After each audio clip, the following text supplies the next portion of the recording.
Pemirsa masih di Market Review dan sebelum kita lanjutkan perbincangan, tim redaksi kami sudah merangkum beberapa informasi grafis dan mungkin saja bisa menjadi salah satu referensi untuk Anda. Langsung saja kita ke grafis yang pertama, kita akan coba lihat indeks ketahanan pangan 6 negara di ASEAN.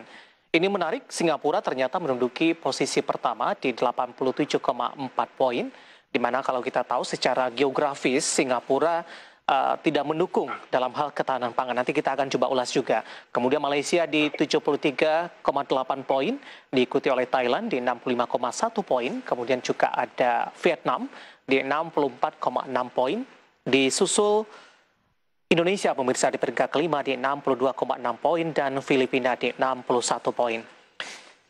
Kita lanjutkan ke grafis selanjutnya, indeks ketahanan pangan Indonesia dari 2012 sampai dengan 2019. Di 2012 46,8, 2013 45,6, 2014 di 46,5, 2015 di 46,7, 2016, 2017, 2018 dan 2019 lebih cenderung mengalami kenaikan di 2019 terakhir di 62,6 pemirsa. Kita beralih ke grafis selanjutnya, kita akan coba lihat juga status ketahanan pangan rumah tangga di masa pandemi. Rawan pangan kelaparan akut di 1,95%, rawan pangan kelaparan moderat di 10,14%, rawan pangan tanpa kelaparan di 23,84%, dan tahan pangan di 64,07%. Ya, beberapa informasi grafis yang berhasil dihimpun oleh tim redaksi kami dan kita lanjutkan kembali perbincangan bersama dengan Bapak Rizal Taufikur Rahman, pengurus Perhepi, Perhimpunan Ekonomi Pertanian Indonesia. Pak Rizal, kita lanjutkan kembali, Pak.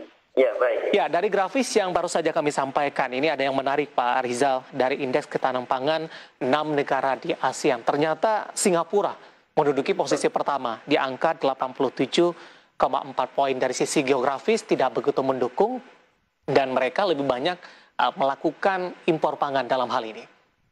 Benar, Singapura adalah net importasi pangan dan ini luar biasa bahwa indeksnya juga paling mapan ya, paling sangat tinggi. Dan tentu ini akan menjadi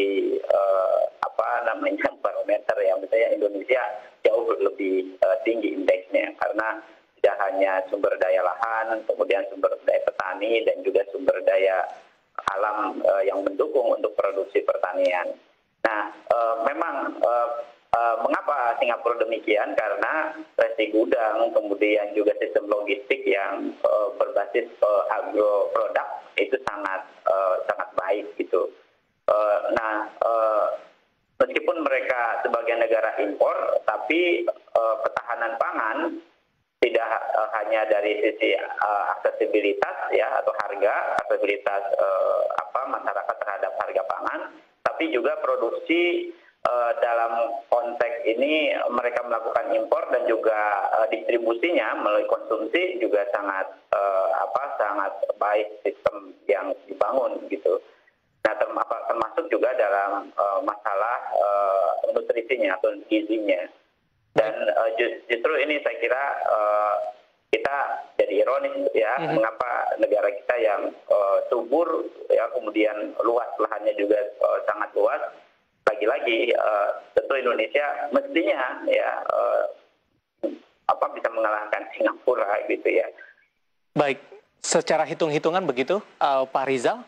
Nah, kalau kita kembali ke Indonesia, dari pandangan Anda apa yang menyebabkan kondisi ini terjadi, Pak? Dengan sumber daya alam kita yang cukup melimpah kalau kita bandingkan juga dengan beberapa negara tetangga lainnya.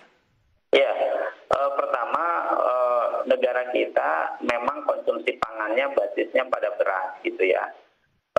Ini juga penting ya. Kalau di Singapura mereka variasi produknya gitu ya atau diversifikasi produk pangannya juga sudah sangat bagus. Nah, di kita kan sangat tergantung dengan beras gitu ya mayoritas.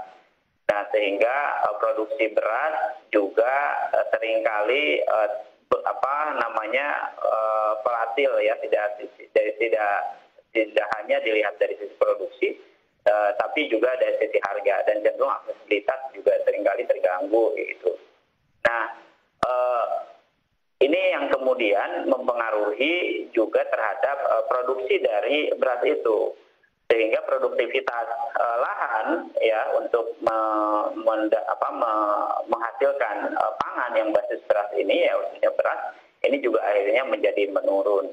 Dan apalagi negara kita kan di posisi cincin api gempa ya, dan ini La Nina, El Nino, kemudian banjir, ini juga saya kira seringkali mempengaruhi terhadap produktivitas. Apalagi di tengah pandemi gitu. Tengah pandemi ini variasi konsumsi masyarakat yang memang tidak bisa mendiversifikasi konsumsi pangan gitu ya, memang sangat tergantung beras gitu. Termasuk juga dalam konteks ini juga pemenuhan kebutuhan pangan untuk protein hewaninya gitu atau protein nabatinya.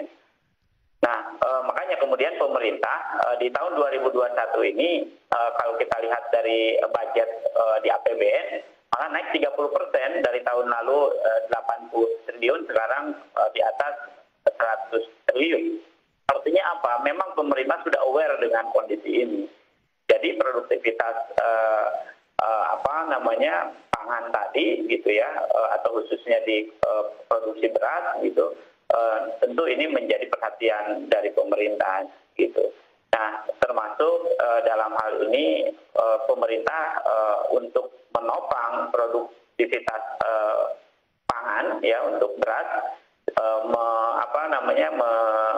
membuat satu sentra estate gitu ya, food estate di 3 provinsi ya, Kalimantan Tengah, Sumatera Selatan dan juga Papua ya. Baik, dengan berbagai upaya yang dilakukan, Pak Rizal, bagaimana Anda melihat fenomena pengalihan lahan untuk properti ataupun untuk infrastruktur, kemudian juga di daerah-daerah banyak juga kejadian, ini beberapa komoditas tertentu ini berganti menjadi komoditas lain yang lebih menjanjikan. Mungkin dalam hal ini dari lahan yang biasanya untuk pangan, ini lebih ke komoditas-komoditas lain seperti perkebunan kelapa sawit dalam hal ini, Pak. Ya, benar. Jadi produktivitas pangan, katakanlah kita misalnya lahan yang subur untuk produksi pangan, ya katakanlah sentra-sentra produksi pangan berbasis beras gitu, misalnya beras, ini terjadi realokasi lahan yang kemudian menjadi alih fungsi dari pertanian ke sektor non pertanian. Ini juga memicu ya penurunan produktivitas. Nah, sehingga kemudian konsekuensi pemerintah akhirnya membuat food estate di 3 provinsi ini.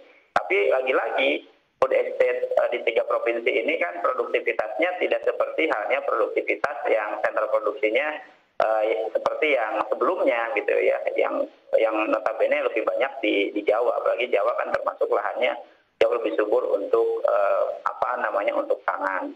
Dan itu banyak terjadi relokasi ini. Termasuk juga misalnya sawit gitu ya, sawit sebagai basis untuk pemenuhan kebutuhan minyak gitu ya, nabati. Dan ini pun lagi-lagi gitu ya, alih fungsi lahan juga terjadi sangat masif ya. Dan ini juga mempengaruhi terhadap produktivitas dari pertanian dalam konteks luas ya. Baik, Pak Rizal, kita masih punya satu segmen lagi, nanti kita akan lanjutkan kembali. Tampaknya tadi kita terlalu fokus kepada ruang lingkup dari sisi geografis, khususnya di daratan ini. Bagaimana di perairan, memang potensinya juga cukup besar, perimbangan ke depannya akan seperti apa. Nanti kita akan lanjutkan dan pemirsa bersama kami, Marga TV akan segera kembali sesaat lagi.